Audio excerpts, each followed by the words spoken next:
So we're here today in the Ecology Park and we're talking trees, specifically city trees, and I'm joined with Vern, the coordinator of the Urban Forest Program. Vern, tell me a bit about the Urban Forest Program here in Peterborough. Well, the Urban Forest Program is in its third year in Peterborough, and this year we've completed this entire park, so the Ecology Park, and now we're moving ahead into the Westmount neighborhood, where we'll be doing about 100 houses there, which will probably work out to roughly 600 trees we'll do in that subdivision that we're going into. Okay. Now, when you're out doing this, what kinds of things are you looking for, and what exactly are you doing to inventory trees? We do some basic, very basic types of work, such as we look at species. We're looking at the heights and heights this way. We're looking at crown. We're looking at general health of the tree. So we're looking for things where maybe we're having some defoliation problems. Maybe there's problems with some branch attachment. Looking for scarring along the trunk. We're looking just general health of the trees, whether they're maybe being pushed in because of other trees, whether they were planted poorly in the first place up against a house, which is a common problem. Okay. How long does a typical inventory take, and do you use volunteers or do you do this all on your own? It is definitely a volunteer-based program.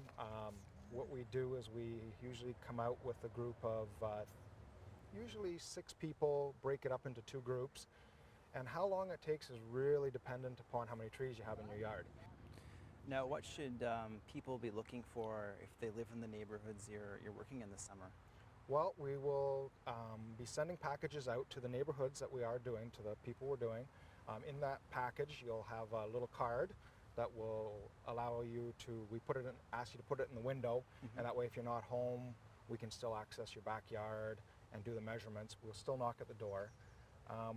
We come to the door, we are ID'd, so you know who we are, and the volunteers will tell you, usually by looking, they can tell you how long we're going to be. Usually it's 10-15 minutes at most. So they'd be looking at the various trees in the yard, and they'll be looking at the trees, and at the end they'll give you a little card that kind of gives you some details of what we did find and if there is any major problems.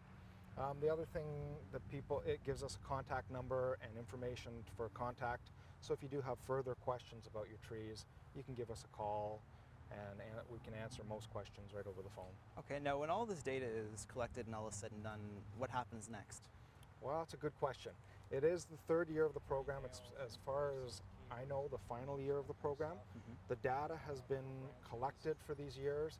It will be available to the city to hopefully continue their planning, their urban forest planning. It was a big deal last year and has kind of slowed down this year, so we're hoping they're going to go ahead with that. It is also available to the public at large. Okay. So that kind of information, it tells you what kind of plants there's too many of in your neighborhood, so the average homeowner can use that as well. And if people have questions, they want to get in touch with you, how can they do that? Definitely, we have a link through the GreenUp website. We have our own little website. urbanforest.greenup.on.ca? Yes. Or they can actually, and they'll find our contact numbers right there, so they can phone us as well. All right, sounds good, Vern. Thanks for talking to me today. Okay, well, thanks, Matt. And we'll see you again next week on the Green Update. The Green Update is brought to you by Peterborough Moves. Carpool to and from work and catch up on what you missed at the water cooler. If you have any questions about today's episode of the Green Update, call Peterborough Green Up at 745-3238.